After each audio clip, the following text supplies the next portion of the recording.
Dudes and dudettes, how are you guys? This is Chazzy and welcome back to The Mixer, the segment on this channel where I give you guys all sorts of detailed analyses from all walks of life. I'll talk about people, places, animals, food, sports, traveling, the whole 9 yards, hence why it's called The Mixer, because I like to mix things up in this huge playlist here with over 200 videos at this point. That is a lot of mixering, my god.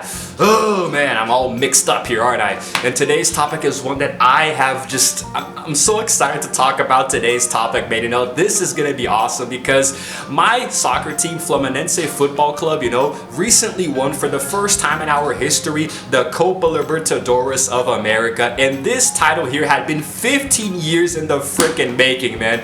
This here was really truly something just magnificent to witness, in all my years as a supporter. I have seen us win quite a few different titles, regional, national, this and that, a few cups, but this one here, man, us supporters have been waiting to shout out champions, for so many years now, because this wasn't our first rodeo. We had actually gone to the final of the Libertadores once before, back in 2008. That was the 49th edition of the tournament, and we went all the way to the final with a star-studded cast of players. We had Thiago Silva, Thiago Neves, Dario Conca, Washington, in the attack, Dodo, Cicero, a bunch of other, really amazing talent, and could never have imagined we would have gotten that far. And at that occasion, at that time, it was a home and away format. So when we went to the finals, we played 2 games against LDU Quito from Ecuador. We unfortunately lost the first one 4-2 on their home turf. Then we came back to the Maracanã Stadium in Rio de Janeiro to play our home game,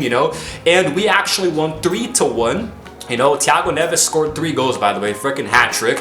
But because of the way mathematics works, right? 4-2, 3-1. The final result was 5-5 on aggregate, so we had to go to a penalty shootout, which unfortunately we lost. We lost 3-1. So we only scored 1 penalty and they scored 3, and that eliminated us from the run. Such an amazing campaign that unfortunately ended in sadness.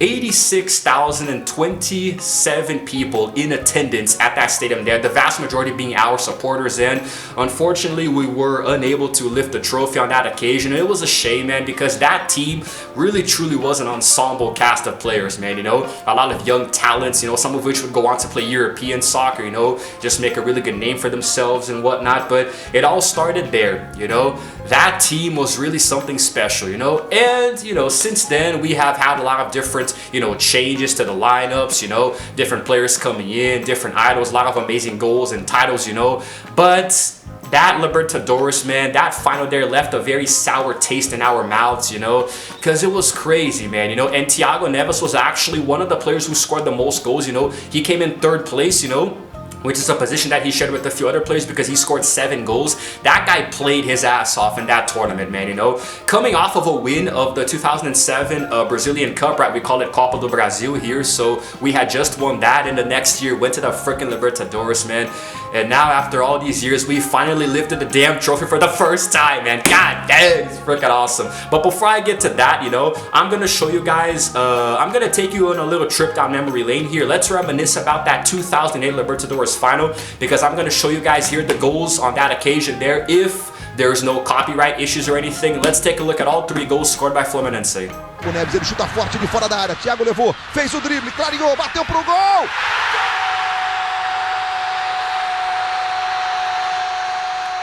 Paulo Falcão recebeu na ponta esquerda, Thiago Neves na grande área, cruzamento pro Thiago Neves!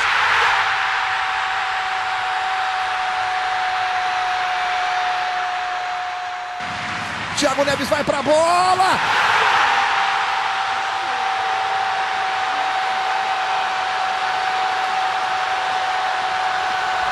It really stung, man. It always it hurt looking back on that game, even all these years later, what could have been if we had won the Libertadores on that occasion there, It was crazy, man, the aggregate and the extra time in the second leg and then a penalty shootout, How the hell Thiago Neves scores 3 goals in regular time and misses the penalty in the shootout, I will never understand. But still, we tried. That's the important thing. And it took exactly 15 years for us to make it back to the finals again. I believe it was back in 2014 when we were in the group stage again and we made it to the knockout phase, but we were eliminated, We had a pretty good good team there too, especially with Fred scoring a bunch of goals. But now was different, man. Now we had just, you know, we were working on restructuring the team, you know, the first team to get a bunch of different players, you know. A lot of them were young. There was a lot of young blood and new talent, you know, emerging from Laranjeiras, which is the base training camp, let's say, you know, where we form the players from the,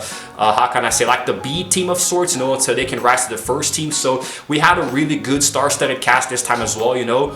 Ironically, our best player was Argentinian, you know, who is Germán Cano, who is a striker who has been scoring so many goals for us lately, you know, ever since he signed with us. We also had a few other players as well. We've got John Kennedy. Yes, we have a player named John Kennedy. No relation at all to the deceased president in America, you know. Who else? You know, we got Andre, got Nino on the defense, Felipe Melo. We have a very, very good rounded, you know, team here, you know. Some of them suck, but, you know, we can come together and create a pretty good agglomeration of talent. I know John Arias, who is Colombian, I believe. Then we have Fabio in the goal. Pretty much a very, very well-rounded and almost, I'm not going to say flawless, but a pretty evenly balanced team, you know, that took us all the way to the end of yet another Copa Libertadores. And I watched every single one of the games with my dad because we support the same team, right? He actually got me into it. So we watched every single game. And the final happened a few weekends ago. It was, I think, 2 Saturdays ago. It was on November 4th, you know, but still, man. So the Copa Libertadores final of 2023 is where we finally got our chance to shine again, because this time there was no home and away. It's just one game, right? And yet again, the similarities were kind of eerie, you know, this time around, because once again, the final was decided in the Maracanã Stadium in Rio de Janeiro, our home turf again. And this time there was a there were a little less supporters in attendance now, you know, because now we had 69,232 people attending in the stadium, but still, it didn't take away from the majesty at all, because, what am I saying? Didn't take away from the majesty of it all. Okay, whatever. So this game here was against Boca Juniors of Argentina, and we really had a bone to pick with them, because the last time we lost was against the team from Ecuador. LDU became the first team from Ecuador to win the Libertadores, and we were not going to let Boca Juniors win another title. They already had 6, we had none. We were craving it, we deserved it a lot more, and the game ultimately ended 2-1. However, it also went into extra time. You know, when we scored the first goal, which was by Germán Cano, it was just insane. Me and my dad were so euphoric in the living room, but then they equalized and we're like, oh, holy crap, that sucks. Then John Kennedy came in and scored the second goal. He was a sub, came on to score, you know, at the 99th freaking minute. Unfortunately, he was sent off with the red card because he went to the supporters and hugged them. I think he took his shirt off too. You're not allowed to do that, but still, went into extra time. We did not need a penalty shootout. This time we won the freaking thing, and it was insane. And aside from the ceremony, Germán Cano actually became the highest goal scorer in the competition. He finished with 13 goals in this edition of the Libertadores. Like, the guy in second place had 7, man. He had 13. I mean, damn, it's a 6-goal difference. He actually scored by himself more goals than the entirety of the Boca Juniors squad, man, which is freaking crazy.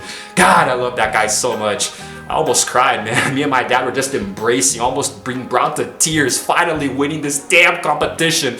Oh my God. Felt so good, man. Felt so good. But now comes an even bigger challenge. I really would like to show you guys the goals that we scored in that final there, and I already have the clips here ready to go, but there is a possibility that there will be a copyright strike and my video will be blocked and I can't use them, but I'm gonna try anyway. I'm gonna see what I can do here. If not, maybe I'll show you some photos instead or a screen capture, but I will show you something here pertaining to that final that we played recently right now. Ele e Arias, Cano tá dentro da área, vem o cruzamento, Cano! Gol!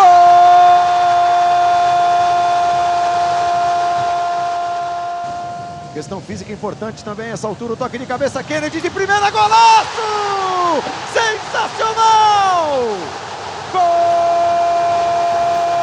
This game really truly was intense, man. It was raw and brutal down to the final freaking second, you know, and because 2 players were sent off on both sides, you know, for Boca and Fluminense, but our player was John Kennedy, who was sent off like almost at the end of the game anyway, you know. But still, man, that goal that he scored in extra time it's gonna go down in history as one of the best goals I've ever witnessed, you know, with my old man watching Fluminense play. A lot of really hard hits too, especially in the second quarter, because Argentine players don't really know how to lose. They don't really have a lot of good sportsmanship. championship. So when they were losing, you know, in the dying minutes, they started to foul us really hard and brutally, but still, it's just how it is, you know. Certain teams cope with losing worse or better than others. That's how it is, you know. We were on the ropes, man. A lot of really good connected passes, good cross-ins, a lot of interesting chances as well, you know. Good creativity here and there. It was very, very hard to watch, you know, because when it comes to soccer, or any sport really, but because I watch soccer with my dad a lot, you know, there's this almost kind of otherworldly sensation, you know, where it's all psychological, right? Because when your team is winning, you know, and it's a very important match, it seems like time goes by, you know, very, very slowly, you know, like every minute feels like an hour. It takes forever, you know, for the time to go down. But when you're losing, it's the opposite. It just goes by really fast, you know, like every minute feels like a second, you know. You can't take your eyes off of the clock when your team is losing. So because we had just a 1-goal lead, it was tense, you know, because they could have equalized at any second and taken us to a damn penalty shootout, and I did not want to go through that again. Nobody did. Now, this Libertadores here was actually interesting compared to the last time we went, because Boca Juniors went to the final for the last time in 2018, you know, and the last time that we did, coincidentally, was 10 years before, in 2008, like I said. On that occasion in 08, you know, the Libertadores had a few less matches, you know. There were 138 matches played in total, and a total of 358 goals were scored on that occasion, which is pretty okay. But this time around in 2023, there were actually 155 matches played in total and 386 goals scored across all of those matches, you know. Just wanted to share a little bit of an interesting stat with you guys there. Now, this really truly gave us an amazing story to tell, man, us supporters, because aside from everything else that I just said, the team itself, the club, the players got a very big amount of cash, you know, got a bonus too, you know. Fluminense reached 2 million followers on Instagram, you know, the club. I thought that was really cool, and we're finally going to be going for the first time to the official FIFA Club World Cup, man. And everything indicates that we will play against Manchester City. I believe they won the last Champions League, so I'm a little scared. I'm a little intimidated, you know, but we are also now qualified for the 2024 Copa Sul-Americana, you know, which we're going to play against none other than LDU Quito. Not really sure how that works. I think it's the team that wins the Libertadores playing against the team that won the Sul-Americana, which is the South American Cup, you know. But yeah, it's gonna be freaking insane, dude. Oh yes, and also we obviously qualified for the next Libertadores in 2024. Unfortunately, some of our players will definitely leave us, you know, because, well, they're definitely going to get offers from European clubs, you know. But hopefully, I do believe that the next transfer window in international soccer in general, is going to be in January. So we might still be able to hold on to some of our talent until December. You know, I really hope they don't leave us abruptly. Oh man, it was cool, man. It's really hard because I was starting to lose interest in soccer in recent years because I was watching different sports, you know. But winning this title really rejuvenated my interest a lot. And earlier this year, I went to a stadium with my dad to see Fluminense play live against São Paulo, you know. Very good occasion too. I just liked it, you know. I liked it a lot, and I'm just so happy, you know. And oh man, to all of the fellow Fluminense supporters in Brazil watching this, and maybe even my dad, you know, I'm gonna say in the native language of Portuguese, saudações tricolores. We freaking won this damn thing, man.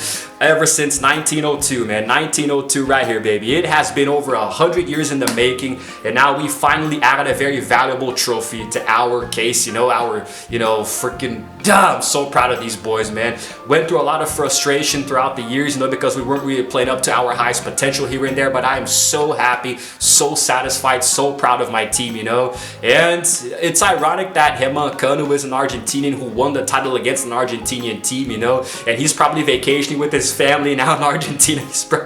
But still, it's all in the name of sports, man. It's all in the name of sports. So that's it, guys. I'm gonna wrap this up here. I just wanted to give this little video here. I wanted to record it in celebration, you know, because it is a big deal for me. Coming hot on the heels of me playing eFootball 2024, which sucked, you know, but I wanted to kind of segue into a soccer-related video after that. But that's it. Let me know in the comments below what you think about this, you know, and if you're a fellow supporter, and if you saw the game, if you're interested, if this, that, just tell me anything back down there. Just don't hate on my team, because my team is awesome and yours probably sucks. But anyway, if you happen to like this video, please go ahead and give it a like, and also subscribe to my channel because I release videos every single day. And while you're at it, hit the notification bell too, so you can know exactly what time I upload, and it's all good.